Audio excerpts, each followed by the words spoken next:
Welcome back to another episode of Reverse Reset Restore. I'm your host Sally, and today we're diving into the powerful practice of self-compassion.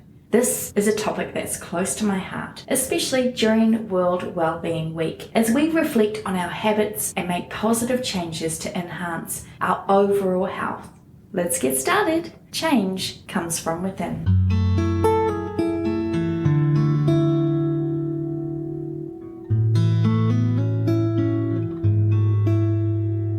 I am so excited for this episode because it is our 100th episode. Just over a year ago, I launched Reverse Reset Restore, not knowing where we might go. I knew that I wanted to share my heart with you, that I wanted to be personally challenged and changed and rearranged. And I hoped that perhaps there were other people out there who would want to come along for a shared journey. People who, like me, didn't have it all figured out, but were willing to do the work, to fall deeply, madly, irrevocably in love with themselves, right as they are. I was coming out of a burnout, a recovering chronic people pleaser and perfectionist who was struggling with my body and fear of never being enough.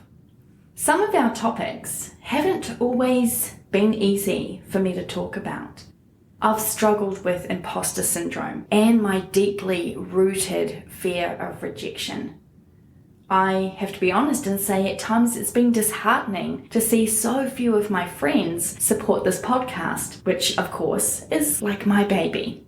And I've had to constantly work through and let go of my expectations. Looking back over the past year and all of these episodes, I feel so grateful for what I have felt called to talk about and who I have become.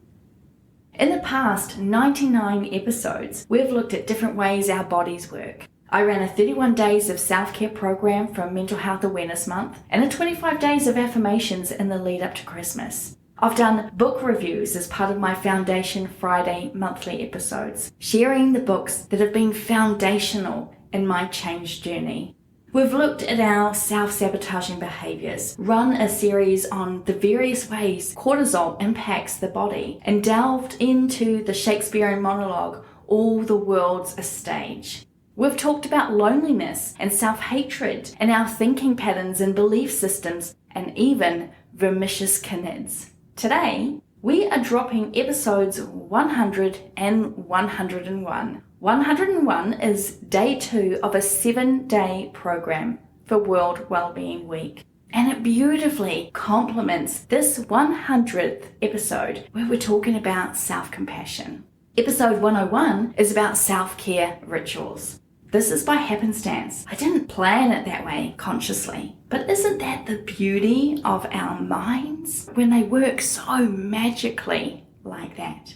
I love that my unconscious mind, my intuition, already figured out that these 2 episodes work so well together before I was even consciously aware. If this is your first time listening to the Reverse Reset Restore podcast, I love that you are here. And I hope that hearing about some of our past episodes may have sparked your interest in exploring Reverse Reset Restore a little more. For my returning listeners, I don't think I can ever express my joy and my gratitude for your support. And I hope that you continue to be challenged to change, with me as a loving friend cheering you on.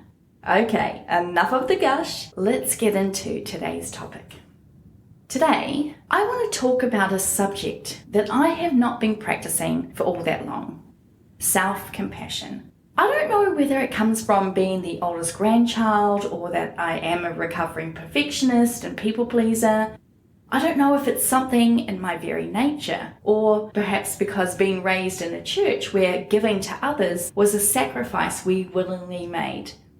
But I have had a hard time showing myself love, grace, and empathy where I have so easily shown it to others.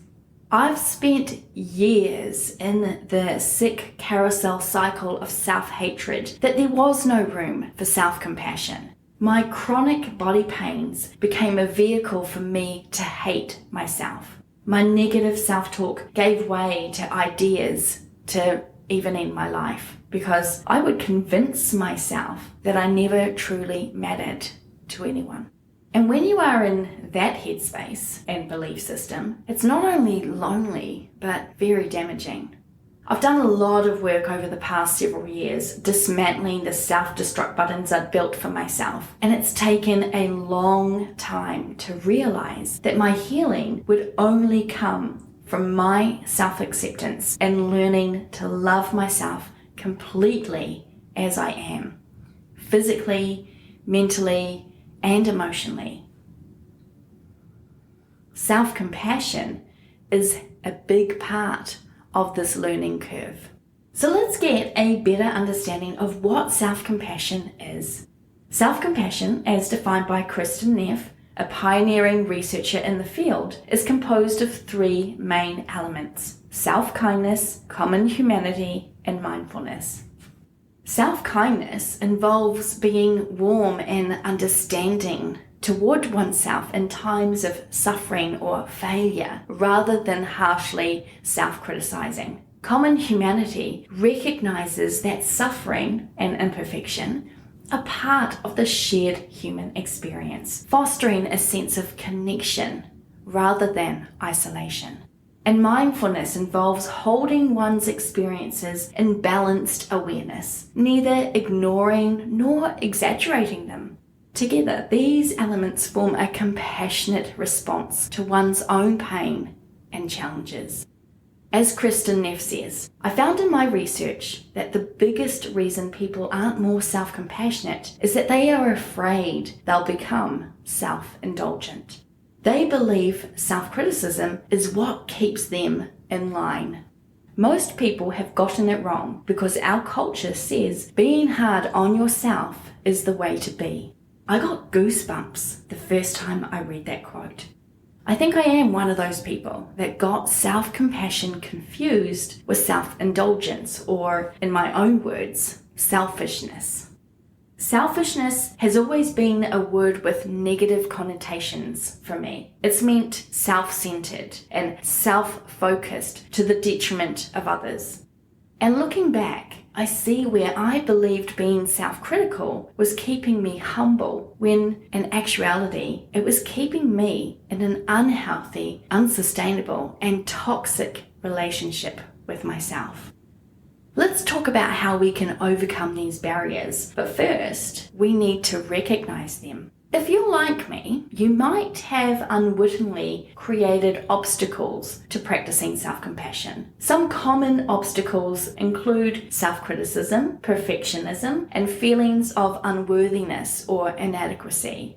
These barriers can prevent individuals from fully embracing self-compassion and may require conscious effort and practice to overcome. The wonderful Thich Nhat Hanh says, it's like a mother when the baby is crying. She picks up the baby and she holds the baby tenderly in her arms. Your pain, your anxiety is your baby. You have to take care of it. You have to go back to yourself to recognize the suffering in you. Embrace the suffering and you get a relief. I want to read that again. I think we need to hear that again and let it really sink in. It's like a mother when the baby is crying. She picks up the baby and she holds the baby tenderly in her arms. Your pain, your anxiety is your baby. You have to take care of it. You have to go back to yourself to recognize the suffering in you. Embrace the suffering and you get a relief. How many of us don't treat ourselves with kindness and compassion?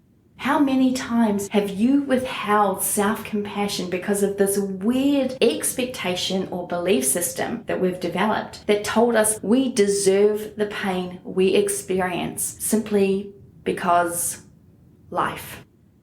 The Princess Bride is one of my favourite movies and book. And there is a scene where Wesley, as the dread pirate Roberts, says to Buttercup, "Life is pain, Highness. Anyone who sees differently is selling something." And while he's got a great valid point, it's true. Life can have very many painful moments that impact us.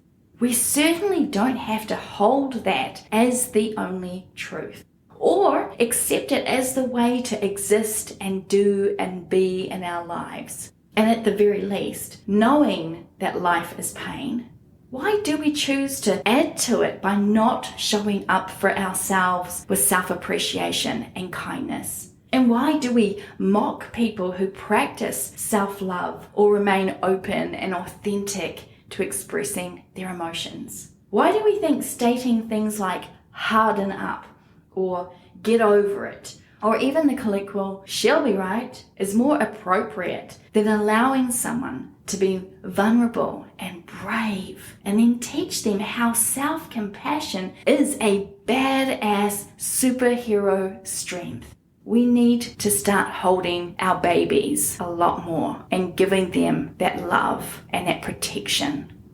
Research has shown that self-compassion is associated with numerous psychological benefits, including increased resilience, improved emotional well-being, and greater satisfaction with life. Studies have also found that self-compassion is linked to lower levels of anxiety, depression, and stress. For example, a study published in the Journal of Personality and Social Psychology found that self-compassion was positively correlated with psychological well-being and negatively correlated with symptoms of depression and anxiety. I just want to touch on the point that self-compassion and self-esteem are two different things. And I think this is really worthwhile noting. While self-esteem involves evaluating oneself positively based on accomplishments or social comparison, self-compassion involves treating yourself with kindness and understanding regardless of success or failure. Unlike self-esteem, which can fluctuate depending on external validation, self-compassion is a more stable and unconditional source of self-worth. It's generated for you, by you. But self-compassion is not an easy thing to always achieve. And often we've got ourselves caught up in listening to the voices in our head. Do you know who those voices in your head belong to? Would it be helpful to be able to recognize your inner critic and quiet its voice? Jack Kornfield says, if your compassion does not include yourself, it is incomplete. We are incomplete. We may show all the compassion and empathy in the world to everyone else, but none of it really means anything if we can't show up for ourselves in the same way. We all have that voice in our head that likes to berate us. Call it the mad woman in the attic, or the voice of the scathing judge, or the more common name of inner critic. It's the voice of self-judgment and self-criticism that often arises in response to perceived shortcomings or failures. To challenge this inner critic, who is not you, by the way, we first need to start by becoming aware of the negative self-talk and self-critical thoughts that arise in our minds. Then we can practice responding to these thoughts with self-compassion and understanding. So, as an example, if your inner critic says, "You're not good enough," respond with a self-compassionate statement like, "It's okay to make mistakes. I'm doing the best I can." By reframing negative self-talk with self-compassionate responses, you can begin to quiet the inner critic and cultivate a more compassionate inner dialogue. Let's take a look at some strategies for overcoming resistance to being self-compassionate and cultivating a self-compassionate mindset. To overcome barriers to self-compassion, it can be helpful to challenge your negative beliefs and your self-talk. Practicing self-compassionate behaviors and responses. Seek support from others who practice self-compassion too, who can provide encouragement and validation along the journey. Here are some strategies I think you might find useful. Number 1, keep a self-compassion journal. Journaling is a powerful tool for increasing self-awareness and promoting self-reflection. And I know I've talked about journaling in multiple episodes by now. And guess what? I'm going to keep doing it because I think it's a fantastic technique. Setting aside time every day to reflect on moments where you have shown kindness and compassion towards yourself, or maybe those moments where you haven't, allows you to recognize when you're getting it right by being compassionate and when you're allowing yourself to trip up a little bit in those habits of being mean and cruel and nasty about yourself. Write down specific instances where you have treated yourself with understanding and care, no matter how small.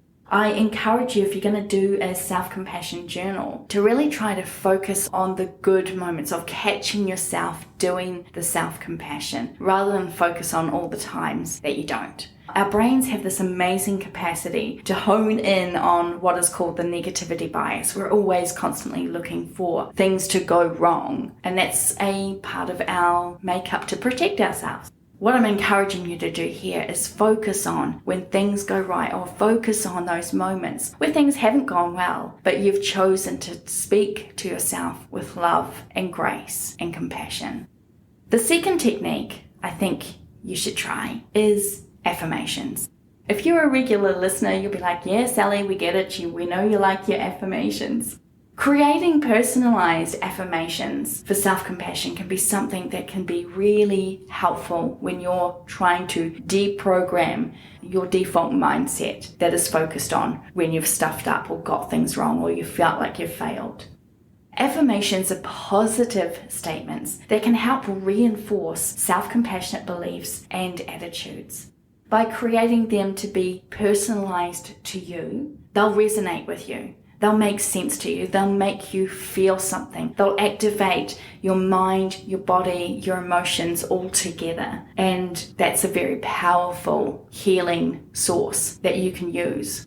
Affirmations really do allow you to cultivate a more compassionate and supportive inner dialogue. You'll be surprised if you do affirmations consistently for the next 30 days and monitor the way that you currently think to where you'll be in a month. You will be amazed at just how different you're thinking when you start using affirmations. They are a really powerful resource.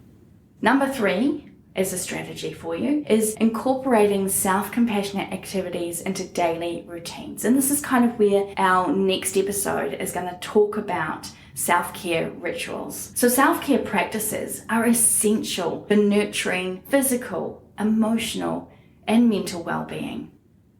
Incorporating self-compassionate activities such as mindfulness, relaxation, and self-expression into your daily routine is going to build you up, give you resilience, give you a sense of purpose and freedom and belonging in ways that maybe you have not experienced in a long time or perhaps even ever. Finding things that resonate with you, that make you feel good and connected and safe and valued and seen for yourself are ways that you'll build a strong foundation of empathy and love towards yourself. And number 4 is practicing self-compassion in the form of a meditation. I've taken you through this loving kindness meditation, also known as metta meditation, previously. And I'll include the link to the Reverse Reset Restore YouTube channel video so you can begin to use it as an instrument of change in your life. It is a powerful practice for cultivating self-compassion and compassion towards others. It's really a wonderful way to remind yourself that practicing kindness is something that if we all generated, man, we would change the world.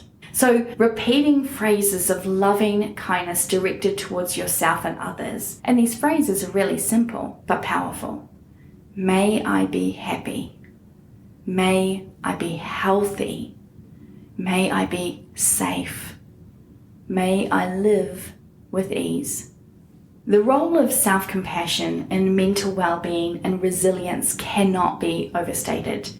The incomparable Louise Hay said, "Remember, you have been criticizing yourself for years and it hasn't worked.